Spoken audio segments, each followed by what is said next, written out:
everyone! Welcome back again to my YouTube channel. Kung kayo guys ay mga first time na uutang sa online loan application at naghahanap po kayo ng pwede nyong utangan na mga asahan at talagang mga subok na ng mga loan application, nako, tamang-tama ka po ng video na kinilik. Kasi ngayon, isashare ko sa inyo yung mga loan application na nauutangan ko. Pero, syempre, payo ko sa inyo, manood muna kayo ng reviews sa mga loan application na applyan nyo para at least may idea kayo kung magkano yung pwede nyong ma-receive. So, ngayon nga guys, isashare ko sa inyo yung mga na-experience ko sa pag-utang sa mga loan application na yon. Kasi guys, alam ko yung feeling na mahiya kang umutang sa kakilala mo. O kaya naman, hindi ka nahiya pero walang nagpapautang sa'yo. Alam ko yung feeling na ganun. Kaya nga po ako napunta sa mga loan application kasi may mga tao na akala ko maasahan ko pero hindi naman pala. So, ngayon nga guys, bago tayo pumunta sa mga loan application na talagang naasahan ko po ng sobra sa oras nung ako'y nangangailangan, gusto ko lang pong sabihin sa inyo na meron po akong pa-weekly Gcash giveaway. So, every week po, linggo-linggo, may nananalo ng 5 lucky winners sa aking pa-Gcash giveaway. So, ang gagawin mo lang po is magsusubscribe ka sa aking YouTube channel, ilalike mo tong video na to at mag-iiwan ka ng comment dyan sa comment section bilang entry mo sa ating pa-Gcash giveaway. And every last Monday of the month, may mananalo ng pa-cellphone giveaway. O, diba? So, dito, manunod ka lang ng pwede mong utangan online. May chance ka pa na manalo sa pa-Gcash at pa-cellphone na pwede mong i-convert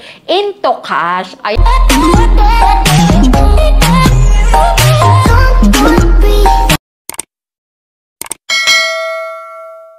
yan, tuloy na tayo dito sa ating pag-uusapan ngayon na mga loan application ko na naaasahan, nauutangan na talagang subok ko na guys. Pero syempre, disclaimer, hindi po tayo agent or promoter ng loan application na yon. Syempre dito, nagbabahagi lamang po tayo ng mga na-experience natin sa pag-utang at kung magkano yung nautang natin sa kanila. So, hindi ko napapatagalin guys, no? So, ang unang-una kong naasahan talaga, at although hindi ko naman masisisi talaga yung sarili ko na kumagat ako sa loan application na yon, kasi nga wala akong matakbuhan eh. Ang unang loan application na talaga na nautangan ko is si Moneycat. Yan, si Moneycat po. Kung alam nyo yun guys, si Moneycat po yung nagpautang sa akin ng 600 pesos sa unang hiram ko and binayaran ko siya kaagad. And alam nyo ba guys, lumaki agad into 3,000 pesos yung nautang ko kay Moneycat. Hindi nga siya 3,000 talaga eh, 2,900 po. And doon, after nun, sa 2,900, hindi ko akalain na medyo mataas pala yung interest na dadagdag sa akin. Pero inasahan ko talaga si Moneycat na malaki talaga yung interest dyan. Pero since wala akong makapitan, wala akong mautangan, yan, si Moneycat po yung natakbuhan ko. Syempre, dito kay Moneycat, may video po ako, may mga lumang video ako dyan. So, panuorin nyo yon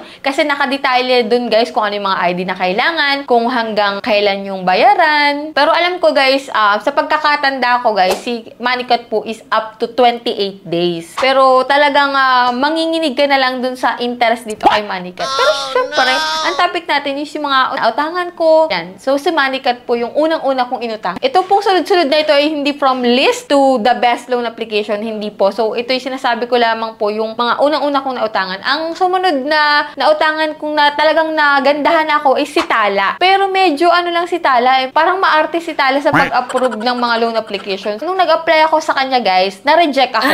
So, ang ginamit ko guys na account, yung sa kapatid ko. And yun, natuwa naman ako guys kasi sa unang loan ko dito kay Tala guys is pwede siya ng 15 days to 30 days. And direct sa Gcash siya guys. And ang kagandahan, 1,000 to 1,500. Napakaliit lang talaga nung ibinabawas ni Tala. And then, kapag ako nag-reloan ng reloan, yan, nadadagdagan siya ng 500, 1,000. Huwag ka lang talaga magpapa-overdue kasi bababa yung credibility mo, hindi na magtitiwala sa'yo si Tala. At maaari kang ma-reject sa second loan mo or third loan. Yan si Tala yung pangalawa. Yung pangatlo, mas nagandahan pa rin ako dito kay Mr. Cash. Ayan, kay Mr. Cash po yung sumunod, no? Kay Mr. Cash naman, ang kagandahan dito, guys, 18 days to 30 days. Yan, meron siyang option na ganun. And 1,000 to 1,500 po yung first time na maluloan mo dito. Ang kagandahan din dito, guys, is meron siyang reward bonus. Ayan, kapag ni-refer mo si Mr. Cash sa friend mo at umutang din yung friend mo, magkakaroon ka ng reward bonus. And then, pwede mo yung magamit para ma-full mo na ma-receive yung mauutang mo dito kay Mr. Cash. O, diba? And then, ang sumunod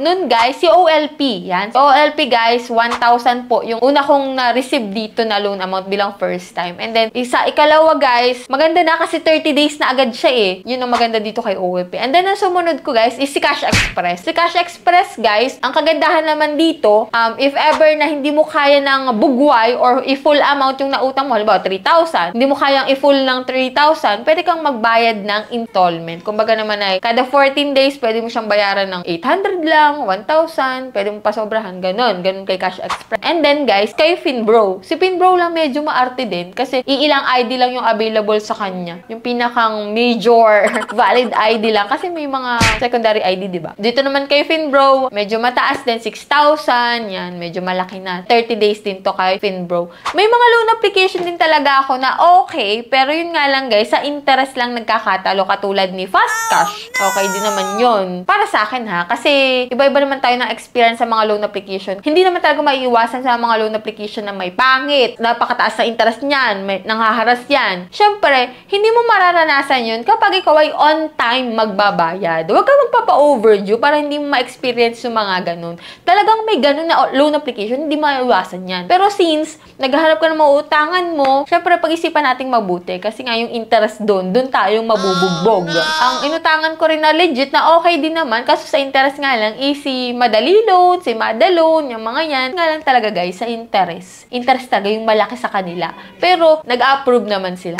And ito pa ha, yung pinakang si Digido. Si Digido, alam ko marami na nakapag-loan dito kay Digido. Si Digido talaga, nag-approve talaga yun sa akin kahit may bad credit history na ako before. And ang nakakatuwa pa guys, 10 days siya sa una, and then after no, 30 days na siya. Yun nga lang guys, sa ika-14 days mo, doon na magsisimulang araw-araw tataas na yung interest. Kaya, habang may pambayad ka kay Digido, bayaran mo na siya agad. Huwag mo na siyang antayin na mag 30 days na ma-due date ka kasi mas lalong tataas yung interest niyan. So, siguro, may nakakalimutan pa akong mga loan application na nautangan ko na talaga na nag-a-approve hanggang ngayon at nagpapautang hanggang ngayon. Hindi ko man siya masabi dito sa vlog ko, pero may mga loan application pa talaga ako na nakakalimutan. Pero yan lang yung mga loan application na naaalala ko sa ngayon. So, siguro, balikan nyo na lang yung mga old videos ko sa mga vlog ko dyan para malaman nyo kung ano pa yung mga loan application na talagang asahan ko na. And that's it. Sana nagkaroon kayo ng konting idea